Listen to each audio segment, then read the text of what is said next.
السلام عليكم ورحمة الله وبركاته.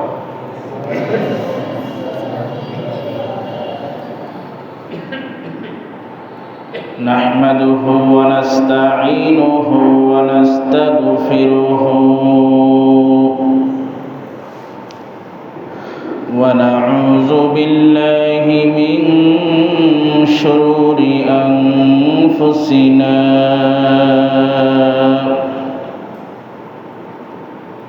ومن سيئات أعمالنا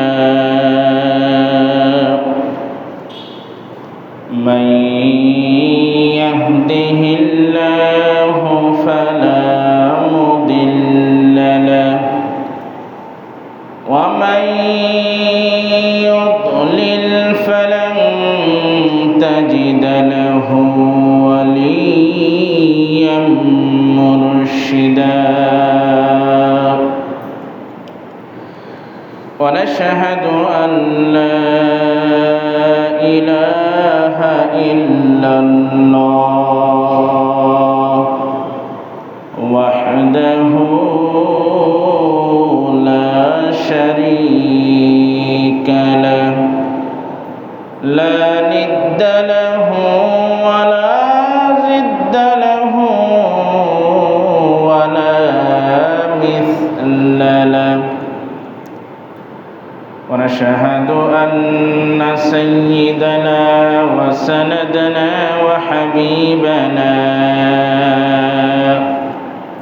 وحبيبنا ومولانا محمدا عبده ورسوله الذي أرسله الله تعالى بالحق بشيرا ونذيرا وداعيا إلى الله بإذنه وسراجا وقمرا منيرا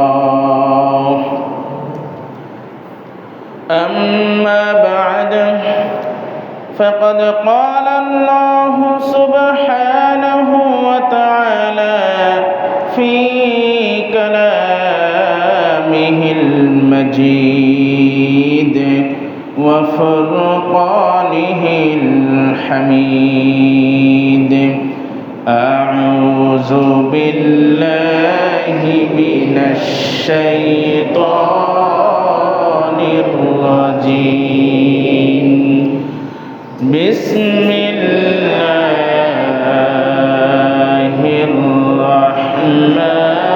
الرحمن الرحيم وقضى ربك ألا تعبدوا إلا إياه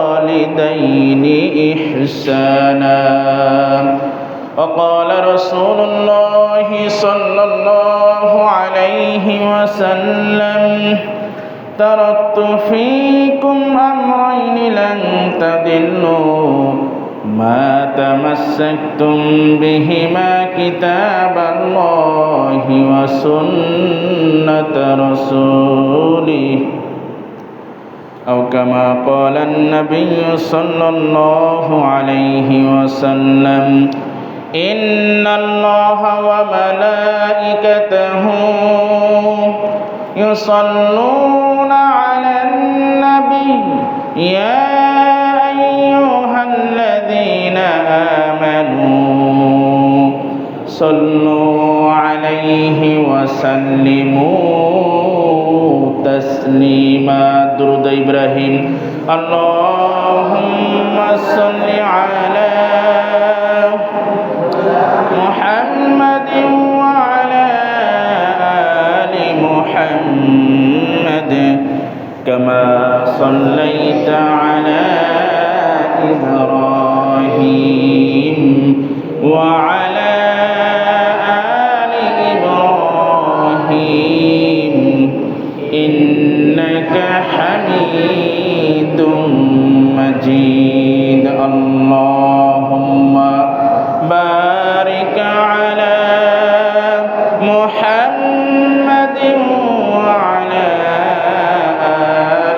محمد كما باركت على إبراهيم وعلى آل إبراهيم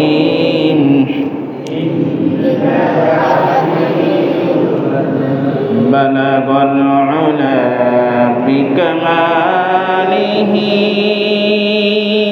كشف الدجى بجماله حسنت جميع خصاله صلوا عليه وآله الحمد لله শুকরিয়া জ্ঞাপন করছি ওই মহান মালিকের দরবারে যে মহান আল্লাহ তাআলা আপনাকে আমাকে এখনো পর্যন্ত হায়াতে বাঁচিয়ে রেখে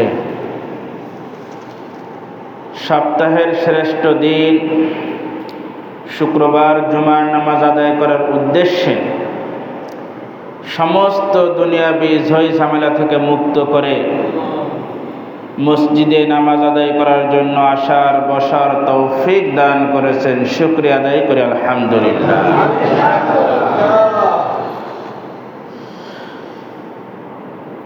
গত সপ্তাহে আলোচনা করতেছিলাম 2 সপ্তাহ ধরে সূরা লোকমান থেকে।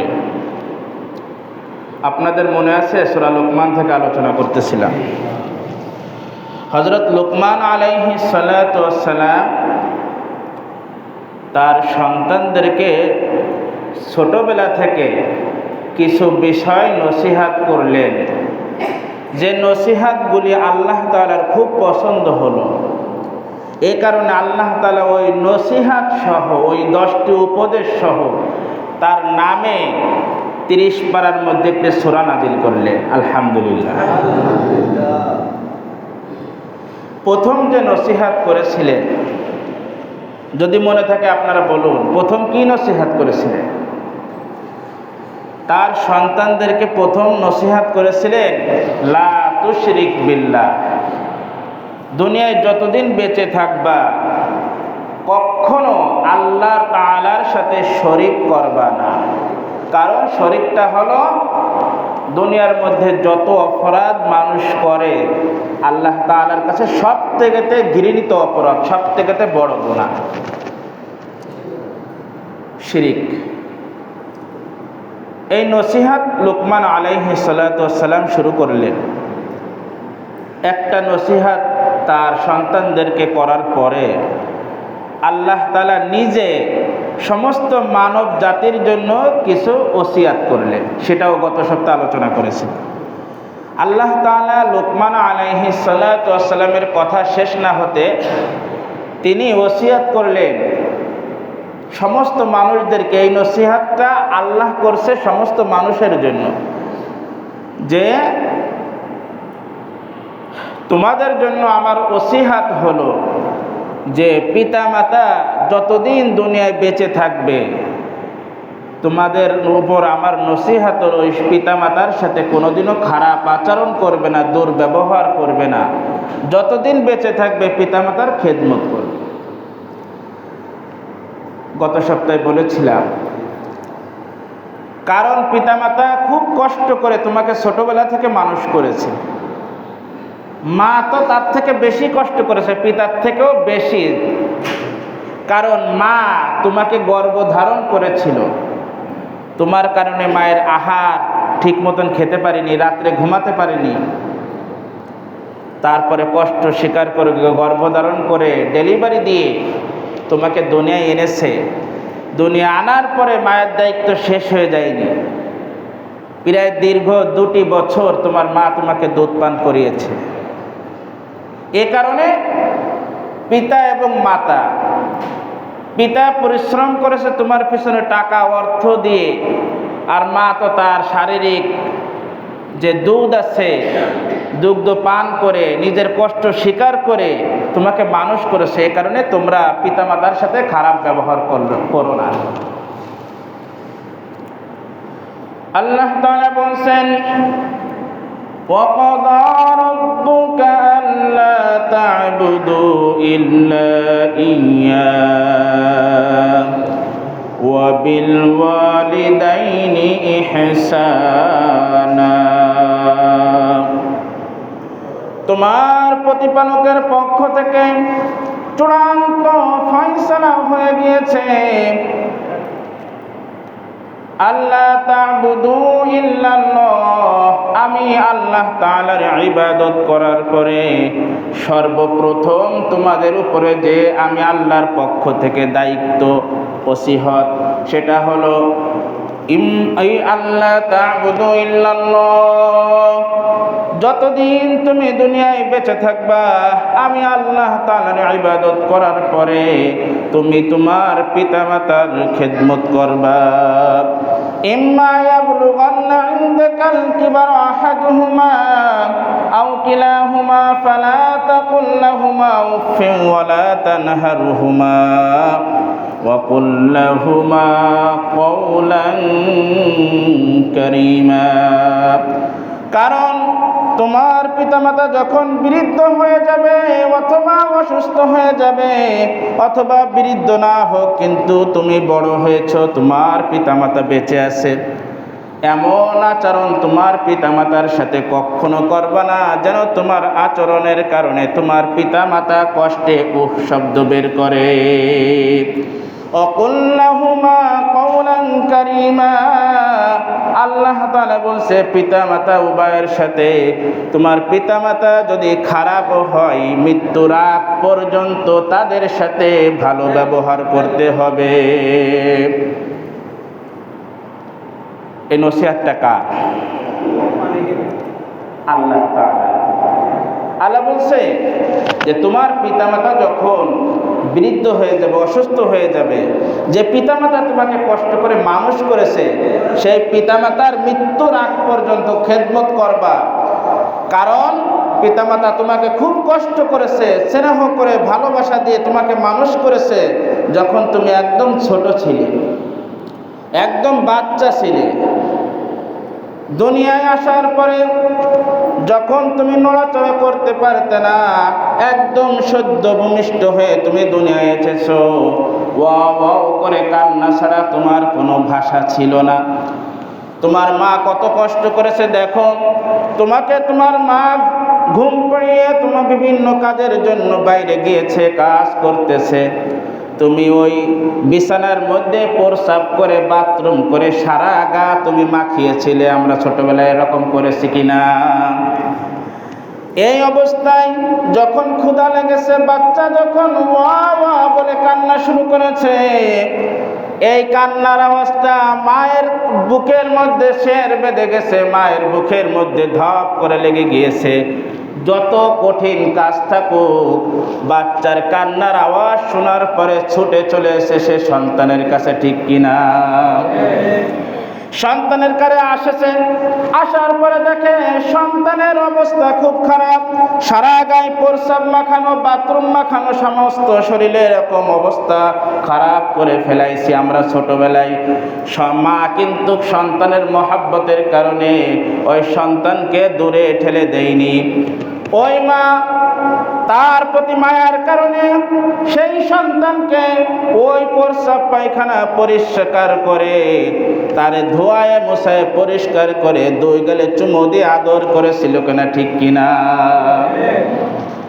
দেখবেন এই আদর, এই স্নেহটা শুধুমাত্র মার মধ্যেই আছে।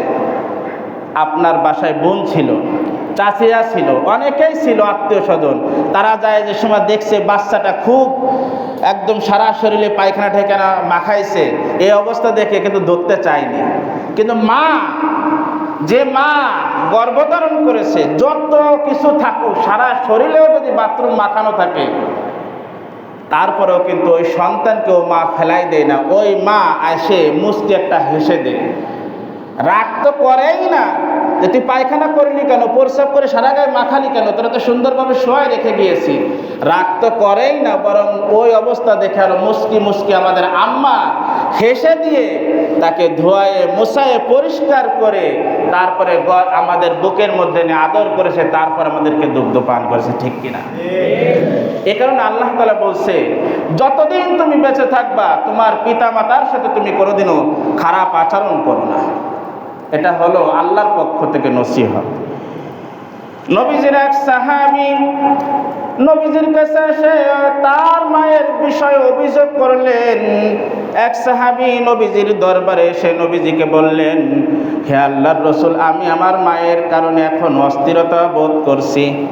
নবীজির সাহাবী এসে বলতেছে, নবীজি বললেন, তোমার মায়ের বিষয়ে তোমার কি অভিযোগ?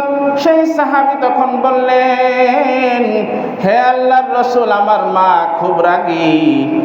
এখন আপনি একটা কিছু করেন, আমার মা কিন্তু খুব রাগী। এ কথা শোনার পরে নবী করিম সাল্লাল্লাহু আলাইহি ওয়াসাল্লাম তাকে বললেন, তোমার মা যখন তোমাকে গর্ভে ধারণ করেছিল তখনও কি তোমার মা রাগী ছিল? তোমার মা যখন তোমাকে গর্ভধারণ করেছিল তখন কি রাগী ছিল? শেষ মতো তোমাকে গর্ভধারণ করেছিল, ইচ্ছা করলে তো তোমাকে পেটের মধ্যে থেকে শেষ করে দিতে পারতো, তখন কি সেটা করেছিল? এ কথা বলার পর ওই সাহাবী বললেন, হে আল্লাহর রাসূল, আমি সত্য কথা বলতেছি, আমার মা আসলেই খুব রাগী। এই কথা বলার পর নবী করিম সাল্লাল্লাহু আলাইহি ওয়াসাল্লাম সাহাবীকে বললেন, তোমার মা যখন তোমাকে দুনিয়ায় প্রসব করেছিল, এনেছিল, গর্ভধারণ করার পরে প্রসাব করার পরে 2 বছর তোমাকে দুধ পান করিয়েছিল, তখনও কি তোমার মা খুব রাগী ছিল? মানে নবীজি বোঝাতে চাচ্ছেন যে তোমার মা তোমাকে দুনিয়ায় এত কষ্ট করার পরে তোমার কারণে খেতে পারেনি, ঘুমাতে পারেনি, সেই পেটের মধ্যে তো শেষ করে দিতে পারতো, শেষ সময় শেষ করে যদি রাগী হতো, এতই যদি তোমার প্রতি কোনো মহাব্বতই না থাকতো, তোমার পেটের মধ্যে তো তোমাকে শেষ করে দিতে পারতো ওষুধ দিয়ে। এখন কত ইনজেকশন আছে, কত কিছু আসে। তারপরে যখন তুমি দুনিয়ায় আসছো, আসার পরে 2 বছর খালি তোমাকে দুধ পান করেছে, ইচ্ছে করলে তোমাকে গলা টিপে মেরে ফেলতে পারতো না? পারতো কিনা? তখন কি তোমার মা কি তোমাকে এরকম রাগ দেখিয়েছে? তখন বলতেছে না, বলছে তোমার মা তো তোমাকে গর্ভধারণ করেছে, এই গর্ভধারণ করার পরে যখন যেদিন জন্মগ্রহণ তুমি করেছিলে, ওই গর্ভের যন্ত্রণা যে কতটা কষ্টের, গর্ভপাতের যে কতটা কষ্টের, এটা তোমার মার যে কষ্ট হয়েছিল সেই হক কি তুমি এখন পর্যন্ত আদায় করেছো? তুমি তো তোমার মায়ের বিষয়ে আমার কাছে অভিযোগ করতে এসেছো, তা তোমার মা যে সময় তোমাকে গর্ভপাত করেছিল সেই যে কষ্ট হয়েছিল, সেই কষ্টের হক কি তুমি এখন পর্যন্ত আদায় করেছিলে? এ কথা বলার পরে সাহাবী বললেন, হে আল্লাহর রাসূল, আমার মায়ের গর্ভপাতের যে কষ্ট, সেই কষ্টের হক আমি আদায় করেছি। নবীজি ধমকি দিয়ে বললেন, কি হক তুমি আদায় করেছো? তখন ওই সাহাবী বললেন, হে আল্লাহর রাসূল, আমার মা মেলা অসুস্থ, এখন হাঁটতে পারে না, চলতে পারে না। আমার মাকে আমি 2 কাঁধের উপরে উঠিয়ে মক্কা শরীফ আল্লাহর ঘর আমি তওয়াফ করেছি। অসুস্থ থাকার কারণে আমার মা হাঁটতে পারে না, যানবাহনও ছিল না। আমি আমার মাকে 2 কাঁধের উপরে উঠায় আমি ধরে সারা ঘর আমি তওয়াফ করেছি। মুজদালিফায় গিয়েছি, আরাফায় গিয়েছি, মিনায় গিয়েছি, হজের যত কার্যক্রম আছে সব কিছু আমি সম্পাদন করেছি। আমি তো আমার মায়ের হক আদায় করেছি। আল্লাহর হাবিব বলেন, না না না, কখনোই তুমি তোমার মায়ের হক আদায় করনি। তোমার মা যে তোমাকে গর্ভপাত করার সময় যে কষ্ট হয়েছিল, সারা জীবন যদি তোমাকে আল্লাহ তাআলা হায়াত দে আর মায়ের হক আদায় করতেই থাকো, নামাজ পড়তেই থাকো, বিন্দু পরিমাণ হক তোমার আদায় হবে না। কত বড় কথা! সাহাবী বলছে যে আমি তো আমার মাকে আমি ঘুরিয়ে নিয়ে বেড়াইছি। সব থেকে বড় যে কাজটা আমরা হজ করাকে মনে করি, আল্লাহর ঘর জিয়ারত করাকে মনে করি, সৌভাগ্যের বিষয় মনে করি। আমার মায়ের সেই ইচ্ছাটা আমি আমার মাকে কাঁধে নিয়ে আমি বহন করে আমি ঘুরিয়েছি। আল্লাহ নবী বলেন, তারপরে তোমার মার হক এখন পর্যন্ত আদায় হয়। আল্লাহর হাবিব তখন বললেন, হে আমার সাহাবী, শুনে রাখো, তোমার গায়ের চামড়া, তোমার বুকের চামড়াটা যদি খসিয়ে একদম তাজা চামড়াটা খসিয়ে যদি তুমি শুকায়ে তুমি তোমার মায়ের জন্য এক জোড়া জুতা বানাও, আর সেই জুতা যদি তোমার মায়ে পায়ে দে, মৃত্যুর আগ পর্যন্ত যদি তোমার মা ওই জুতা দিয়ে হাঁটাচলা করে, তারপরেও এক ফোঁটা দুধের হক তুমি আদায় করতে পারবা না। এজন্য আল্লাহ তাআলা ওসিয়াত করলেন যে তোমার প্রতিপালকের পক্ষ থেকে চূড়ান্ত ফয়সালা, যতদিন তুমি বেঁচে থাকবা তোমার পিতামাতার সাথে খারাপ আচরণ তুমি করতে পারবা না। অনেক কষ্ট করে তোমাকে মানুষ করেছে, অনেক কষ্ট স্বীকার করে তোমাকে মানুষ করেছে। এ কথা বলার পর আল্লাহ তাআলা বলছে, ওয়া ইন জাহাদাকা আলা আন তুশরিকা বি মা লাইসা লাকা বিহি ইলম ফালা তুতি'হুমা। ভালো করে বোঝার চেষ্টা করেন। আল্লাহ তাআলা আমাদেরকে নির্দেশ দিলেন, তোমার মা যত বড় খারাপই হোক, মৃত্যুর আগ পর্যন্ত তোমার পিতামাতার সাথে খারাপ আচরণ করতে পারবা। নসিহতটা কার? সবাই কথা বলেন, নসিহতটা কার? কিন্তু আল্লাহ তাআলা বলছে, ওয়া ইন জাহাদাকা আলা আন তুশরিকা বি, তবে তোমার মা বাবা যদি এমন বিষয়ের জন্য ওসিহাত করে বা বাধ্য করে এমন কাজের জন্য, যে কাজ করতে গেলে আলা আন তুশরিকা বি, আমি আল্লাহ তাআলার সাথে শরীক করতে হয়, আমি আল্লাহ তাআলার সাথে নাফরমানি করতে হয়, আমি আল্লাহ তাআলার সাথে নারাজ কাজ করতে হয়। ওয়াইন জাহাদাকা আলা আন তুশরিকা বি, তোমার পিতামাতার কথা তখন পর্যন্ত মানবা যদি শরীয়তের বিরোধী তোমার পিতামাতা কোনো কাজের আদেশ না দেয়।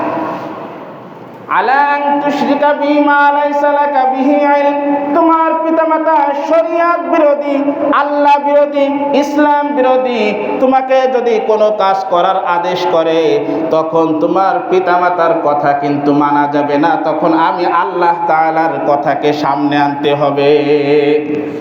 কথা বুঝতে পারছেন? পিতামাতার কথা মানার কথাও বললেন আল্লাহ, আবার আল্লাহ তাআলা পরের আয়াতে বলছেন পিতামাতার কথা মানবে ঠিক আছে, তবে যদি এমন আদেশ তোমার পিতামাতা করে যেটা ইসলাম বিরোধী, আমি আল্লাহ বিরোধী, তখন তোমার পিতামাতার কথা মানা যাবে না। ফালা তুতি'হুমা, সেই সময় তুমি তোমার পিতামাতার কথাকে অনুসরণ করবে না। ওয়া সাহিবহুমা ফিদ দুনিয়া মা'রুফা, আল্লাহ তাআলা বলছে তখনও কিন্তু তোমার মা বাবা যদি শরীয়ত বিরোধী কোনো আদেশও দেয়, যদিও তুমি তার কথা মানবা না, কিন্তু এই অবস্থায়ও ফিদ দুনিয়া মা'রুফা, দুনিয়ার মধ্যে তোমার পিতামাতার সাথে খারাপ ব্যবহার করা যাবে না। ইসলামের কোনো বিরোধী যদি তোমার মা বাবা আদেশ দেয়, সেই কথা মানবা না ঠিক আছে, কিন্তু দুনিয়ায় যতদিন তোমার পিতামাতা বেঁচে থাকে তোমার পিতামাতার সাথে খারাপ আচরণ তুমি করতে পারবা না। যে মা, হে বাবা, তুমি তো আমাকে ইসলাম বিরোধী কাজের আদেশ দিয়েছো, আজকে তোমাকে মানে মাকে আমরা শাসন করলাম বা একটা চোখ রাঙিয়ে কথা বললাম, আল্লাহ এটা নিষেধ করছে। তাহলে কথাগুলো মিলান। প্রথমে আল্লাহ তাআলা আদেশ দিলেন যে তোমার পিতামাতা যতদিন বেঁচে থাকবে পিতামাতার খেদমত করতে হবে, পিতামাতার সাথে ভালো ব্যবহার করতে হবে, কিন্তু এবং পিতামাতার প্রত্যেকটা কথা মানতে হবে। এরপরে এসে আল্লাহ তাআলা বলছেন, হ্যাঁ পিতামাতার কথা মানবা, তবে পিতামাতার কথা মানতে যে যদি এমন কোনো আদেশ তোমার পিতামাতার পক্ষ থেকে আসে যেটা আমি আল্লাহ বিরোধী, ইসলাম বিরোধী, তাহলে সেক্ষেত্রে পিতামাতার ওই কথাটার অনুসরণ তুমি করবা না, আনুগত্য করবা না। তবে ফিদ দুনিয়া মা'রুফা ওয়া সাহিবহুমা ফিদ দুনিয়া মা'রুফা, খারাপ হওয়ার পরেও, ইসলাম বিরোধী কাজ আদেশ দেওয়ার পরেও দুনিয়ায় যতদিন তোমার পিতামাতা বেঁচে থাকে পিতামাতার সাথে খারাপ ব্যবহার করা যাবে না। ওয়াত্তাবি'আস সাবিলা মান আনাবা ইলাইক, এই আয়াতটা নাজিল করেছিলেন এক সাহাবীর ব্যাপারে। হযরত সাদ ইবনে আবি ওয়াক্কাস নবীজির এক প্রিয় সাহাবী। সেই সাহাবীর বয়স যখন 18 বা 19 বছর হলো তখন ইসলাম ধর্ম গ্রহণ করলেন। এর আগে অন্য ধর্মের লোক ছিল। 18-19 বছর বয়সে যখন নবীজির সোহবত পেয়ে তিনি ইসলাম ধর্ম গ্রহণ করলেন। গোপনে গোপনে বাড়ি থাকা অবস্থান করে, কিন্তু সময় পেলে নবীজির দরবারে যায় এবং নবীজির কাছে দ্বীনি ইসলাম শিক্ষা গ্রহণ করে। এই কথাটা মা কিন্তু প্রথমে জানতো না। কিছুদিন যাওয়ার পরে মা বুঝতে পারলেন আমার সন্তান আমার অজান্তে সে ইসলাম ধর্ম গ্রহণ করেছে। তখন মা জানার পরে তখন বললেন, হে আমার সন্তান, আমি যতটুকু জানি ইসলাম ধর্মে আছে মা বাবার কথাকে মানতে হবে। মা বাবা যে আদেশ দেয় সে আদেশ মানতে হবে। আর ইসলামে যথেষ্ট গুরুত্ব দিয়েছে মায়ের হকের ব্যাপারে, বাপের হকের ব্যাপারে। এখন তোমার প্রতি আমার আদেশ, তুমি ইসলাম ধর্ম গ্রহণ করছো, ঠিক আছে, আজকেরা তুমি আর ইসলাম ধর্মের উপরে অটল থাকতে পারবা না। আমার সন্তান হিসেবে যদি পরিচয় দিতে হয় তাহলে ইসলাম ধর্ম ত্যাগ করতে হবে, মুহাম্মাদের ধর্মকে ত্যাগ করতে হবে। তুমি যদি ইসলাম ধর্ম ত্যাগ না করো আর মুহাম্মাদের দরবারে যাওয়া আসা করো, তাহলে আজকেরা থেকে আমি তোমার বিরুদ্ধে কঠোর অভিযোগ করলাম। আজকেরা থেকে আমি খানা খাবো না, পান করবো না, কোনো কিছু খাবো না, এই অবস্থায় মারা যাবো। আমি তোমার খোদার বিরুদ্ধে, আমি কিয়ামতের ময়দানে তোমার খোদার কাছে আমি তোমার বিরুদ্ধে মামলা দায়ের করব। কথা বুঝতে পারছেন? সাদ ইবনে আবি ওয়াক্কাস রাদিয়াল্লাহু তাআলা আনহু ইসলাম ধর্ম গ্রহণ করছেন। এই কথা যখন তার মা জানলেন তখন কিন্তু তার মা কাফের। এখন সে কি চাবে যে আমার সন্তান যতই হোক সে মুসলমান হোক? আমরা কি চাবো আমার সন্তান বিধর্মী হোক? কোনোদিনও চাবো? যখন তার মা বুঝতে পারলেন আমার সন্তান গোপনে মুহাম্মাদের দরবারে যাতায়াত করে, তখন বললেন, ইসলামে তো যথেষ্ট পিতামাতার হকের ব্যাপারে গুরুত্ব দিয়েছে এবং পিতামাতার কথা শোনার জন্য বাধ্য করেছে। আমি তোমাকে বাধ্য করতেছি, তুমি ইসলাম ধর্ম ত্যাগ করবা, না হলে আমি কোনোদিন আর ভাত খাবো না, এই অবস্থায় আমি মারা যাবো। বিপদে পড়ে গেছে, দৌড় দিয়ে নবীজির দরবারে হাজির হয়ে গিয়েছে। যে বলছে, হে আল্লাহর রাসূল, আমার মা তো খাওয়া দাওয়া সব বন্ধ করে দিয়েছে। কেন? বলছে আমি ইসলাম ধর্ম গ্রহণ করেছি, এটা আমার মা পছন্দ করে না, টের পেয়ে গিয়েছে। বলছে যে তুমি ইসলাম ধর্ম ত্যাগ করো, না হলে আমি মৃত্যুর আগ পর্যন্ত কোনো খাবার আমি মুখে দেব না। নবীজিও হতাশ হয়ে গিয়েছেন, উপরের থেকে কোনো ফয়সালা আসে না। কারণ নবীজি কোনো ফয়সালা যদি দিতেন, সেই ফয়সালাটা একমাত্র আল্লাহর পক্ষ থেকে ওহী আসার পরে দিতেন। চুপ হয়ে বসে আছে, নবীজিও কিছু বলতে পারছে না, কারণ এটা হলো মা বাবা সন্তানের একটা হকের বিষয়। নবীজি চুপ হয়ে বসে থাকার পরে হযরত জিবরাইল আলাইহিস সালাতু ওয়াস সালাম এই আয়াতটা নিয়ে নবীজির দরবারে উপস্থিত হয়ে গিয়েছে। আসার পরে বলছে, ওয়াইন জাহাদাকা আলা আন তুশরিকা বি মা লাইসা লাকা বিহি ইলম ফালা তুতি'হুমা। হে নবী, আপনি স্পষ্ট করে আপনার সাহাবী সাদ ইবনে আবি ওয়াক্কাসকে জানিয়ে দেন, তোমার মার হক আছে সন্তানের প্রতি, ঠিক আছে, কিন্তু ইসলাম বিরোধী যদি কোনো কথা আসে সেই কথা মানার ব্যাপারে মায়ের কথাকে অনুসরণ করবে না। যখন নবীজি এই কথা জানাই দিলেন, তখন সাদ ইবনে আবি ওয়াক্কাস একদম স্পষ্ট জানাই দিলেন তার মাকে ভালোভাবে, যে তুমি যদি মরেও যাও আমার কিছু আসে যায় না, তুমি যদি মরেও যাও, আমার জন্য সারা জীবন বদদোয়া করো, তাও আমার কিছু আসে যায় না, আমি মুহাম্মাদের ধর্ম ইসলামকে আমি ত্যাগ করতে পারবো না। এ কথা আল্লাহ তাআলা কোরআনের মধ্যে কেন আনলেন? আনার কারণ এটা, আমাদের পিতামাতা, আমাদের ভাই, আমাদের আত্মীয় স্বজন আপনাকে আমাকে যদি কোনো ইসলাম বিরোধী, কোনো শরীয়ত বিরোধী কর্মকাণ্ডের প্রতি আদেশ দেয়, তাহলে যদি দেখেন ইসলামের সাথে সাংঘর্ষিক হচ্ছে, ওই আদেশকে কখনো মানা যাবে না। এরপরে হযরত লুকমান আলাইহিস সালাতু ওয়াস সালাম বলছেন তার সন্তানদেরকে, এই কথাটা এই আয়াতটা আমি তরজমা করে আমি শেষ করব। ইয়া বুনাইয়া, হে আমার কলিজার টুকরা সন্তান, ইন্নাহা ইন তাকু মিসকালা হাব্বা, কোন একটা বস্তু যদি সরিষার দানার পরিমাণও হয়, ভালো করে একটু বোঝার চেষ্টা করেন। হযরত লুকমান আলাইহিস সালাতু ওয়াস সালাম তার সন্তানদেরকে বলছেন, হে আমার কলিজার টুকরা সন্তান, ইন্নাহা ইন তাকু মিসকালা হাব্বা, কোন একটা বস্তু যদি সরিষার দানা একদম ক্ষুদ্র জিনিসও হয়, ফাতাকুম ফি সখরাতিন আও ফিস সামাওয়াতি আও ফিল আরদ। ওই সরিষার দানাটা যদি, ওই বস্তুটা যদি কোনো মরুভূমির মধ্যে হারিয়ে যায়, অথবা মহাশূন্য আকাশের মধ্যে হারিয়ে যায়, অথবা জমিনের মধ্যে হারিয়ে যায়, আও ফিল আরদি ইয়াতি বিহাল্লাহ, ওই ছোট্ট দানাটাকেও কিয়ামতের ময়দানে আল্লাহ তোমার সামনে উপস্থিত করবে। কি নসিহত, একটু চিন্তা করেন। তার সন্তানদেরকে বলছে ছোট একটা জিনিস, সরিষার দানা কি মেলা বড় না, একদম সামান্য, আরো কালার হলো লাল অথবা হলুদ। আল্লাহ ওই সন্তানকে নসিহত করতেছে, এই সরিষার দানাটা যদি বিশাল মরুভূমি, যেখানে শুধু মরুভূমি মরুভূমি, ওই দানাটা পড়ে গেছে, তুমি জানো না কোথায় পড়ে গেছে। অথবা মহাশূন্য, এই যে যত আকাশ দেখো, আকাশের এরিয়া অনেক, আকাশের মধ্যে কোনো জায়গা পড়ে গেছে, হারিয়ে গিয়েছে, অথবা জমিনের পৃথিবীর যে কোনো জায়গা হারিয়ে গেছে, কিয়ামতের ময়দানে ইয়াতি বিহাল্লাহ, ওই দানার পরিমাণও ওই জিনিসটাকে আল্লাহ তাআলা উপস্থিত করবে। এজন্য ইন্নাল্লাহা লাতীফুন খাবীর, আল্লাহ তাআলা সূক্ষ্মদর্শী, প্রত্যেকটা বিষয় সম্পর্কে জ্ঞাত।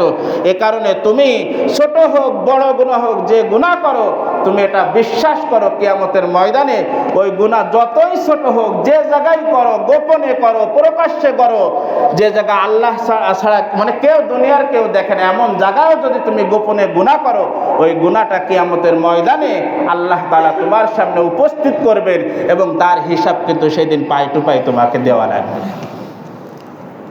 এজন্য মেরা দোস্ত ভাই ও বুজুর্গ, এই ঘটনা থেকে আমাদের শিক্ষা হলো, আমাদের সন্তানদেরকে ছোটবেলায় সূক্ষ্ম সূক্ষ্ম বিষয়, ইসলামের বিষয়, নামাজের বিষয়, প্রত্যেকটা বিষয় তার মাথার মধ্যে আমাদের ঢুকিয়ে দেওয়া।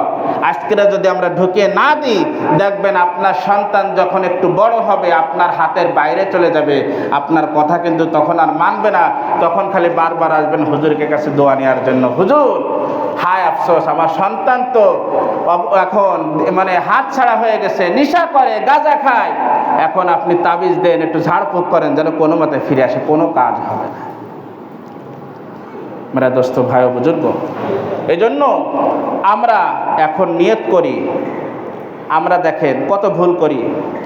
আমাদের সন্তানরা যখন একটা পরীক্ষা দিয়েছে, মনে করেন ইসলামী শিক্ষায় শিক্ষিত আপনি করতে পারেননি, আপনি স্কুলেই পড়াচ্ছেন, এইটি পরীক্ষা দিয়েছে বা 5 পরীক্ষা দিয়েছে, অথবা SSC পরীক্ষা দিয়েছে, পরীক্ষা দেওয়ার পরে ফেল করেছে 2-3টে সাবজেক্টে, আপনি এমন দুর্ব্যবহার, এমন আচরণ করছেন, যার কারণে সে বাড়ি ছেড়ে চলে গেছে।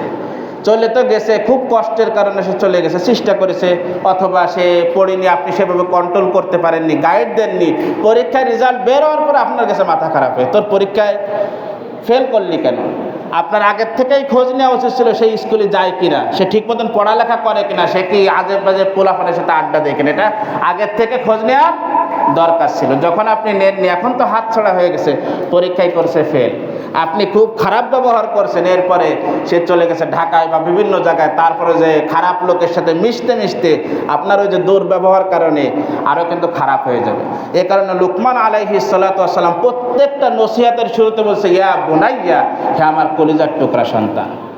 এ দ্বারা বোঝাতে চাইছেন লুকমান আলাইহিস সালাতু ওয়াস সালাম, তোমার সন্তান যদি বড় কোনো অপরাধও করে, মারাত্মক অপরাধ করছে, মেলা বড় অপরাধ করছে, তারপরে তোমার সন্তানকে শাসন তো করবা ঠিক আছে, তারপরে তোমার সন্তানকে কলিজার মধ্যে নিয়ে একদম বুকের কাছে টেনে নিয়ে বলবো, হে আমার কলিজার টুকরা সন্তান, তুমি তো এই কাজে যাচ্ছ, এই অন্যায়টা করতেছো, এটা ঠিক না, এইভাবে বোঝা।